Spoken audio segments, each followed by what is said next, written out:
Bueno, pues buenos días. ¿Se oye? ¿Se oye? Vale. Pues nada, mientras se cargaba iba a decir, aprovecho para los agradecimientos, en primer lugar a la SEF y al Comité Científico porque nos ha dado la oportunidad al Hospital de Basurto de estar hoy aquí presentando en este foro nuestro proyecto. Muy en especial a Héctor, lo tengo que decir porque bueno, es mi gurú, mi líder científico y bueno, un gran amigo que está siempre ahí para echar una mano. Gracias también por la invitación y gracias a todos por la presencia a esta sesión. Bueno, pues sin más, doy inicio a la presentación que va a tener dos partes. En una primera parte voy a presentar los resultados de un estudio sobre el traumatismo craneoencefálico en ancianos atendidos en el servicio de urgencias de nuestro hospital, que es el Hospital Universitario Basurto de Bilbao. Y en la segunda parte les voy a presentar un programa que hemos desarrollado en coordinación con la atención primaria para mejorar la atención de estos pacientes que hemos visto en principio en urgencias.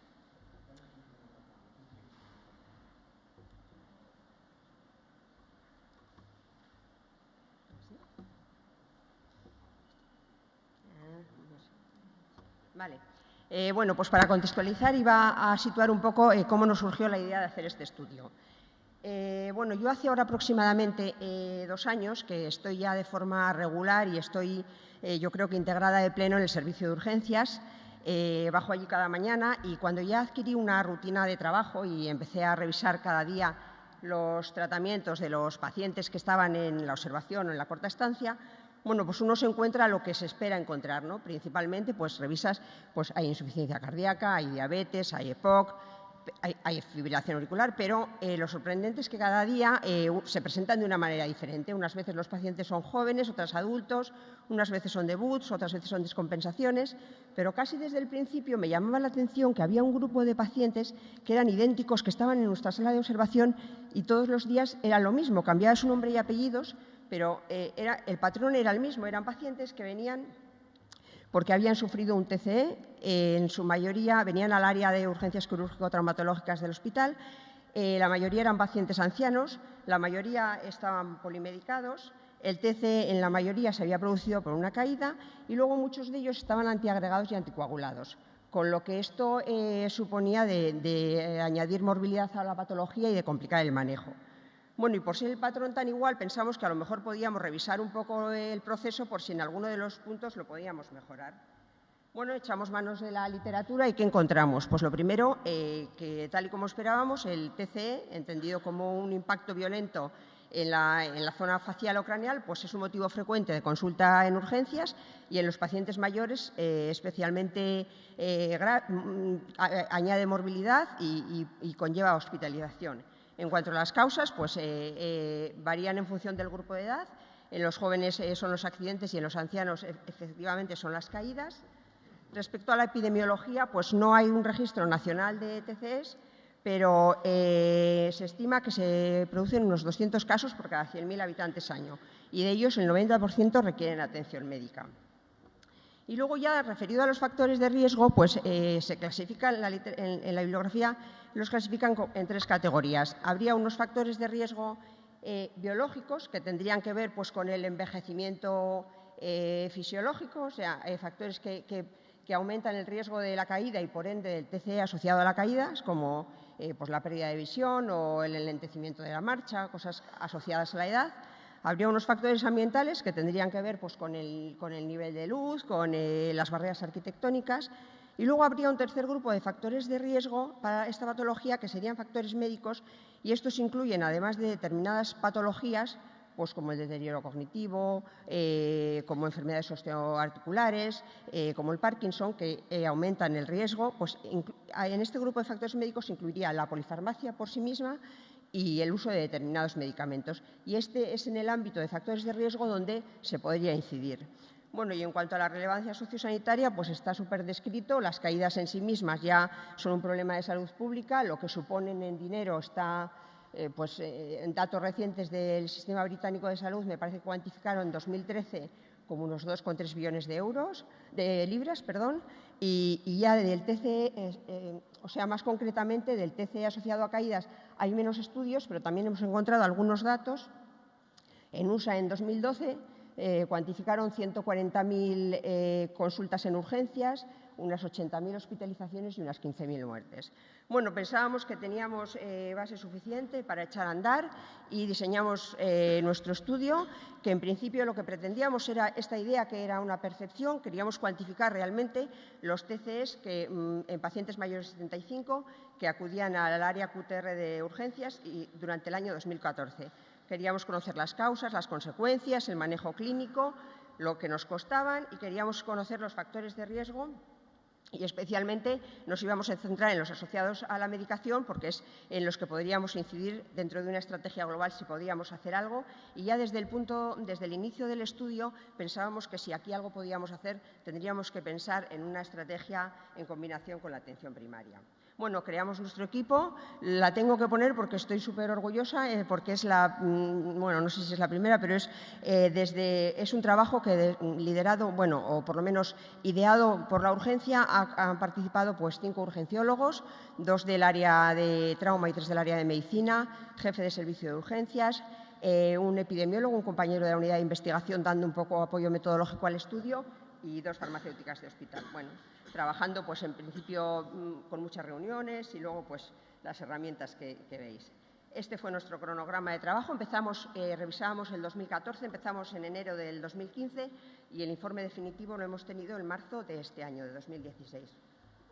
Explicar un poco la metodología. Bueno, es un estudio observacional que el periodo fue los 12 meses del 2014. Incluimos todos los pacientes mayores de 75 años que venían al área QTR con un diagnóstico de TCE y pongo 109 asociados porque en la intención de no perder a ninguno, aunque estuvieran diagnosticados, pues eso, hemorragia subdural, por ejemplo, lo cogíamos. Diseñamos un cuaderno de recogida de datos en papel y recogimos pues de todo. Ahí era muy ambicioso, creo que eran 4 hojas por las 2 caras, variables sociodemográficas del episodio todo, cuándo venían, qué se les hacía, cuánto tiempo estaban, pruebas analíticas, radiológicas, medicación, dónde se iban al alta, la situación al ingreso, constantes, Glasgow, las comorbilidades, diagnósticos de episodios anteriores con intención de calcular el índice de Charlson y luego pues nos fijamos especialmente en la medicación. Nosotros ya en Osakidetza la historia clínica electrónica es única, integra atención primaria y especializada, con lo cual podíamos saber los medicamentos que estaba tomando el paciente, los medicamentos crónicos. Además, nuestra historia clínica conecta con la aplicación de receta electrónica, con lo cual nos da una idea, al menos por recogida, si el paciente tomaba o no esos medicamentos. Bueno, pues recogimos toda esta información, clasificamos los que eran medicamentos de riesgo para caídas, que de las múltiples revisiones sistemáticas y metaanálisis elegimos un esquema de Darowski, que es de un hospital de Oxford, porque era muy sencillo en la clasificación de alto, bajo y medio riesgo. Bueno, sin más, marcamos también los medicamentos que cumplían criterios STOP y luego nos fijamos especialmente en lo que he dicho por la morbilidad que añaden en la toma de antiagregantes y anticoagulantes. Para calcular los costes, para cada paciente imputamos los costes de estructura y personal obtenidos de los datos de contabilidad analítica y luego lo que añadimos, en vez de la media, como habíamos recogido en nuestro CRD todo lo que se les había hecho, pues el coste de todo, de las placas, de las analíticas, en la intención de tener la aproximación mejor al coste real del episodio. Y bueno, y los pacientes que finalmente ingresaban, pues calculábamos el coste por GRD. Este fue nuestro método estadístico, las pruebas que hicimos, trabajando con un nivel de confianza del 95% y una P menor de 0,05. Bueno, sin más, las listas que utilizábamos adaptadas de eso del esquema de Darowski para marcar los medicamentos con riesgo de inducir caídas y en los que están en azulito pues eran los que cumplían criterios STOP, sin más. Y bueno, todos estos datos recogidos en el cuaderno de recogidas manual lo traspasamos a una base de datos en Access y empezamos a darle a la manivela porque cada vez que, bueno, después, creo que fue en febrero, porque iniciamos como la revisión de 1.100 historias, que ahora cuento en cuántas quedaron, con mucha gente, bueno, y la primera vez que obtuvimos resultados, pues supongo que es lo que pasa a todos, hay datos incongruentes, te hacen volver a la historia, volver a meter los datos y volver a obtener los resultados. Pero bueno, el informe definitivo es de marzo, como he dicho, de 2013, cerramos la base de datos y presento algunos de los resultados. Finalmente, 859 pacientes fueron vistos en el área QTR de urgencias mayores de 75 años por un traumatismo craneoencefálico. el 71% casi eran mujeres, lo cual pues, se corresponde con el porcentaje de mujeres y hombres que en ese grupo de edad hay en la población, por lo menos en la población de Vizcaya, que lo contrastamos con los datos del Instituto Vasco de Estadística y efectivamente pues como en ese grupo de edad hay 65% de mujeres, así que 70% vienen al hospital por esta razón. Bueno, la edad media fue de 84,5 años. En cuanto a las comorbilidades, pues ver que eran pacientes pues, con bastantes comorbilidades. El índice de Charlson ajustado por edad era de 5,25. Y en cuanto al análisis de los factores de riesgo individuales, pues el 30% presentaban deterioro cognitivo casi, el 20% disminución de la agudeza visual, pues un 15% que también se considera vivían en residencias, que es otro factor descrito como factor de riesgo, bueno, y un 17% ya recogía el informe que tenían historia previa de caídas, que es lo que en principio pretenderíamos reducir. Como esperábamos, el 85% en la causa que recogía el informe era una caída. En cuanto a la situación a la que llegaron a urgencias, pues no tiene mucho valor, pero le dedico 30 segundos a la reflexión porque nosotros recogimos las tensiones y la frecuencia, pero en el momento que llegan a la urgencia. Y después de todo, lo que pensamos es que este no era el dato interesante. Nosotros habíamos leído en la literatura que tensiones en pacientes mayores, tensiones bajas, no eran demasiado convenientes, tensiones por debajo de 110 de sistólicas de 110 están descritas que aumentan el riesgo de caídas, lo mismo que frecuencias cardíacas bajas pueden producir bradicardias y síncopes. Y entonces, lo que esto nos ha dado que pensar es que, más que este dato de saber cómo llegan a la urgencia, lo interesante sería saber en qué valores mantenemos a estos pacientes mayores en el día a día, ¿no? Y en cuanto al Glasgow, pues bueno, la mayoría de los TCs, como veis, eran leves mínimos. Más del 96% tenían un Glasgow de 15 al ingreso. En cuanto a lo que les hacemos en la urgencia, pues bueno, a un 91% casi les hacemos una radiografía simple de cráneo. Y la verdad es que las guías, por lo menos la guía americana la guía de la Sociedad Americana de Emergencias dice, la guía del manejo del TC leve, que la radiografía simple no es un test diagnóstico demasiado bueno porque su sensibilidad y especificidad para diagnosticar una hemorragia intracraneal son bajas. Luego, como test de screening, no valdrían. Hombre, si uno no tiene un TAC, aporta algo y además, pues, valorando al enfermo, ese es el dato, ¿no? El gol estándar sería el TAC, pero bueno, este sí que tiene alta sensibilidad y especificidad, pero sus inconvenientes pues son la radiación que sometemos al enfermo, el precio y el alargamiento de la estancia, ¿no? Y en cuanto a esta otra cosa que más del 53% también les hacemos hematimetrías, coagulación, y que tampoco es de gran valor en la valoración del TC, pues lo que sí quiero mostrar es que estos valores, en torno al 55%, que les hacemos TAC y que les hacemos analíticas y que vamos a ver luego más cosas, vayan sonando porque es el porcentaje, tienen que ver con el porcentaje de antiagregados o anticoagulados que vinieron al servicio. Bueno, de las consecuencias que tuvo el episodio, pues aquí quería destacar básicamente en cuanto al tiempo de estancia, bueno, pues el 85% se fueron en menos de 24 horas, no podía ser de otra manera con unos TCs leves, pero también los que estuvieron más de 6, que son los que ya no se van desde la zona ambulatoria de nuestra urgencia, que pasan a la zona de observación o a la zona de corta estancia, también están en torno a ese 50 y pico % que vuelven a ser los pacientes antiagregados o anticoagulados como consecuencia del TAC, como consecuencia de la observación, de unas horas de observación después y tal. Y luego, en cuanto al destino, pues la mayoría se van a su domicilio, o el 95% casi. 40 pacientes ingresan en planta, uno es operado de urgente y hay 3 fallecimientos. Y luego estudiamos la mortalidad a 30 días por ver si las muertes que podríamos atribuir al episodio y encontramos otros 4 pacientes, con lo cual en nuestra serie pues hay 7 de 859, una mortalidad inferior al 1%. Y los resultados del TAC, de esos 500 pacientes a los que les hacemos TAC, pues ponen de manifiesto que hay hemorragias en un 10,2% y fracturas en un 3,8%. El resto pues son negativos. Y ya al estudiar la medicación, pues ¿qué encontramos? Encontramos que el 72% de los pacientes estaban polimedicados. Habíamos definido polimedicación como toma de 5 más medicamentos. Creo que el rango era entre 1 y 20. El 95% tomaba alguno de los de las listas de Darowski, pero bueno, ahí en las listas de Darowski están muchos, con lo cual, bueno, ahí no hay mucho que decir, pero si nos vamos a la columna del alto riesgo, pues tenemos como un 33% que toman 3 o más medicamentos de alto riesgo, y que tomen alguno de estos de alto riesgo pues está también por encima del 80%. Y luego 62,2 pues, cumplían criterios STOP para pacientes con riesgo de caídas. ¿Y qué medicamentos son los que nos encontramos? Bueno, pues los que aparecen en la literatura, pero en nuestra serie, en primer lugar, estarían los antihipertensivos. Aquí volvemos a mandar el mensaje que a lo mejor una bajada demasiado enérgica en pacientes mayores no es conveniente, y eso, que lo tengamos en mente a la hora de prescribir estos medicamentos. En segundo y tercer lugar, encontramos opiáceos y benzodiazepinas. Y aquí también mandábamos un mensaje por si luego algo se puede hacer en el cambio de la prescripción, y es que muchas veces estos fármacos se utilizan más para tratar como un tratamiento de mantenimiento de la adicción que ha supuesto ya su uso continuado, que para tratar una patología. Luego serían otros candidatos a plantearnos cambios de prescripción o por lo menos a reflexionar. En cuarto lugar, en nuestra serie están los antidepresivos, y aquí solamente insistíamos en que no están solo los tricíclicos, también los inhibidores de recaptación de serotonina, y también se incluye la trazodona, que ahora, por lo menos en nuestro medio, es muy habitual añadirla a la carga de farmacoterapéutica del paciente.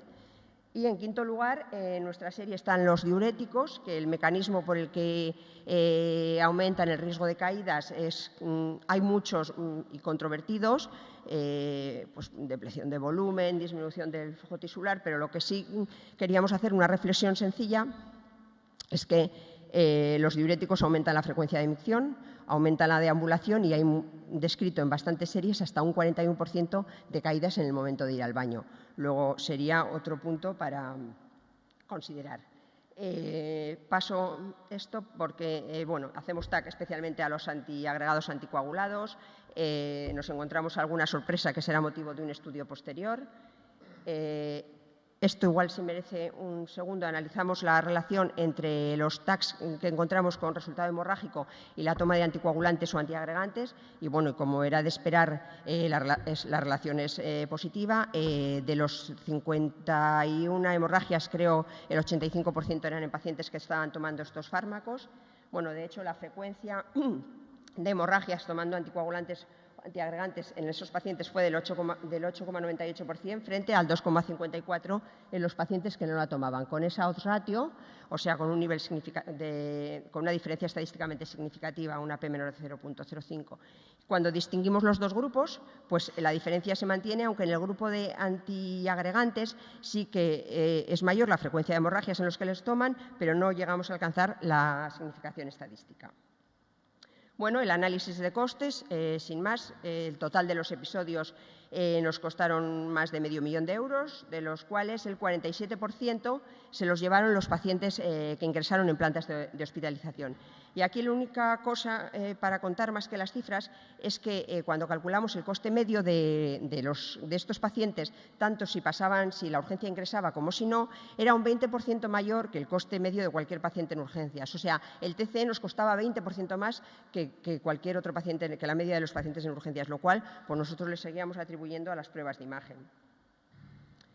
Esta es toda la gente que ha trabajado revisando las 1.200 historias inicialmente, transcribiéndolas a la base de datos, procesando los datos.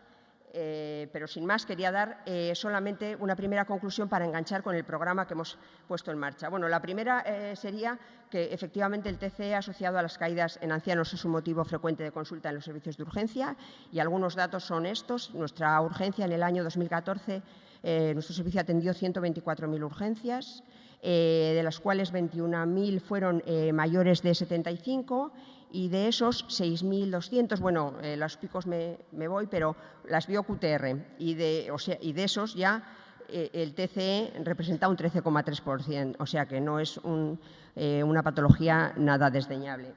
Y esa era nuestra primera conclusión, es que la mayoría de estos pacientes eran pluripatológicos y como tal estaban polimedicados, con lo cual debíamos de identificar qué medicamentos estaban asociados al riesgo de caídas.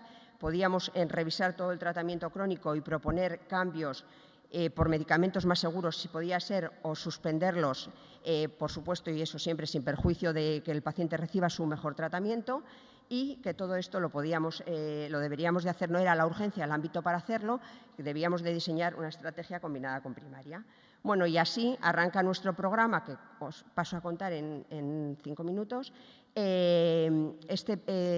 Aprovechamos la oportunidad de que las unidades de atención primaria de nuestra OSI, durante los años 2014 y 2015, habían desplegado un programa para atención integral al mayor polimedicado, que se llama Biecronicoac. Y bueno, pues este programa, que hace una valoración de la fragilidad, incluye, entre otras cosas, una revisión de la medicación. Pensábamos que nuestros pacientes del TCE de la urgencia confluían con la población de ANA de Biecronicoac y que a lo mejor podíamos pasarles allí y que además fueran unos pacientes preferentes. Con lo cual cambiamos la serie y pasamos el protagonismo pues, al médico de familia. Diseñamos el proyecto con estos objetivos. Bueno, los objetivos era darle continuidad asistencial a los pacientes que habíamos visto en la urgencia por un TCE. ¿Y cómo lo íbamos a hacer? Los objetivos concretos serían priorizarlos ya desde la urgencia a estos pacientes mayores de 75 y polimedicados en el programa que tienen en primaria, en el Biecronicoac, realizarles la valoración del mayor y la revisión de la medicación, identificar otra vez, cambiar y suspender, si es posible, los medicamentos de riesgo y el objetivo global pues, sería reducir el número de reingresos por esta patología, ¿no?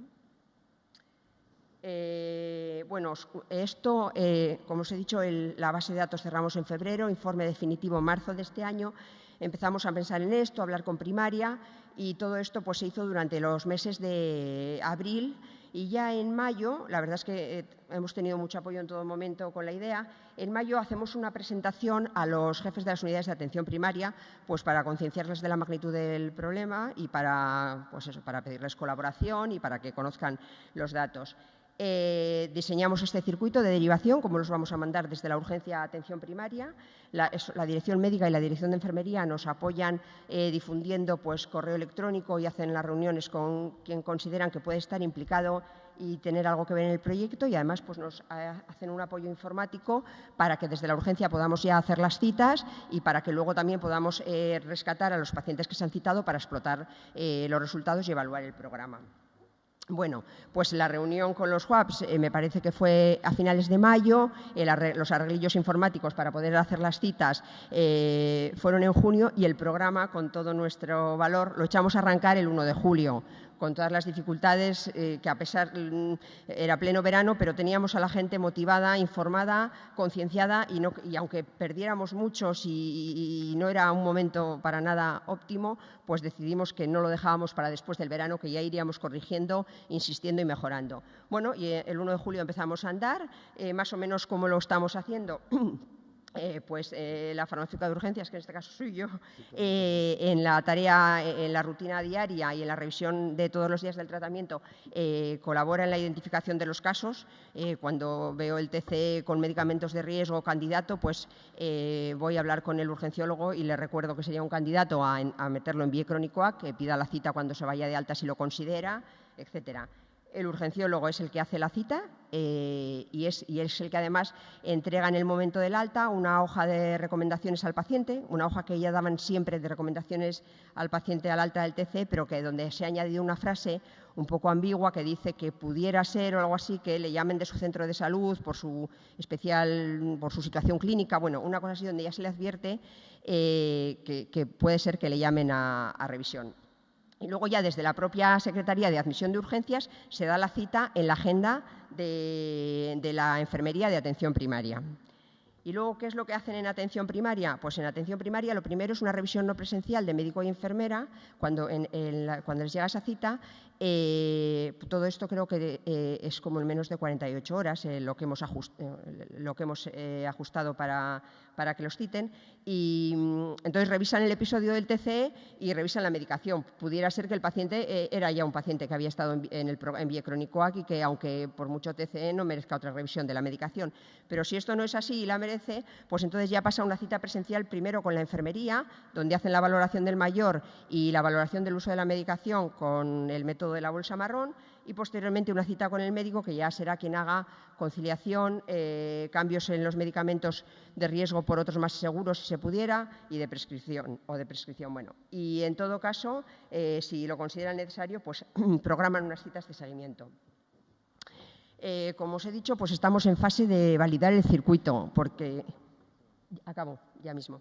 Estamos validando el circuito porque tiene puntos frágiles. Nuestro primer indicador, que sería el porcentaje de pacientes de toda la población diana que vemos, los que realmente son citados, porque de momento depende mucho de las personas, de momento depende que ella esté, de momento depende que estén los urgenciólogos que se han implicado más, a lo mejor en el estudio observacional, en el que llevamos a cabo en el hospital. Entonces, bueno, hay que ir puliendo esto para que no dependa de las personas y el circuito rule solo, ¿no? Pero ese sería nuestro primer indicador, el porcentaje de los pacientes que son citados desde la urgencia del total de la población diana. Luego, el siguiente sería el porcentaje en los que se realiza la valoración del mayor y la revisión de la medicación.